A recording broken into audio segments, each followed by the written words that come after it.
ಸ್ನೇಹಿತರೆ, ನನ್ನ ಜೊತೆಗೆ ಜಯಮ್ಮ ಅವರಿದ್ದಾರೆ. ಸುಮಾರು 15 ವರ್ಷದಿಂದ ಕೂಲಿಯನ್ನ ಮಾಡ್ತಿದಾರಂತೆ. ಸೊ ಅಮ್ಮ, ಈಗ ಕಬ್ಬು ಕಟಾವಿಗೆ ನೀವು ಎಷ್ಟೊತ್ತಿಗೆ ಬರ್ತೀರಾ? ನಾವು ಈಗ ಬಂದನಿ, ಹಾ. ಇನ್ನ 3 ಗಂಟೆಗೆ ಹೋಯ್ತೀನಿ. ಓಕೆ, ಅಷ್ಟೊತ್ತು ಎಷ್ಟು ಕಬ್ಬು ಕಟಾವ್ ಮಾಡ್ತೀರಾ? ಇದು 300 ರೂಪಾಯಿ ಕಬ್ಬ ಕಟ್ಕೊಯ್ತೀನಿ. ಸೊ ಇಲ್ಲಿಗ ಕಟಾವ್ ಮಾಡಿದ್ ಎಲ್ಲಿ ಹೋಗುತ್ತೆ ಈಗ? ಇದು ಆಲಮನೆಗೆ ಹೋಯ್ತು. ಸೊ ಈಗ ನೀವು ಮನೇಲಿ ಯಾರೆಲ್ಲ ಇದ್ದೀರಾ, ಏನ್ ಮಾಡ್ಕೊಂಡಿದ್ದೀರಾ?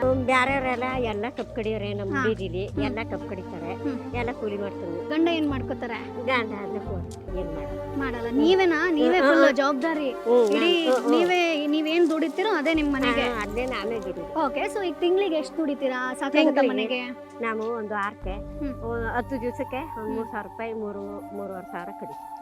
ಸಾಕಾಗುತ್ತಾ ತಿಂಗಳಿಗೆ? ಇನ್ನೇನ್ ಮಾಡುದು, ಹೆಂಗ ಜೀವನ ಸೊಸೈಟಿ ಅಕ್ಕಿ ಕೊಡ್ತಾರೆ, ಮತ್ತೆ ರಾಗಿ ಅಕ್ಕಿ ಕೊಡ್ತಾರಲ್ಲ, ಅದನ್ನ ಜೀವನ ಮಾಡ್ಕೊಂಡು ಕಾಳು ಕಡಿ ತಕೊಂಡು ಹೆಂಗ ಇದ್ದಾಗ ಮಾಡ್ತಾರೆ ಅಷ್ಟೇ. ಹಂಗೆ ನಮ್ಗೆ ಕಬ್ಬು ಕೂಡ ಕೊಡ್ತೀವಿ ಅಂತ ಅಂದಿದ್ದಾರೆ.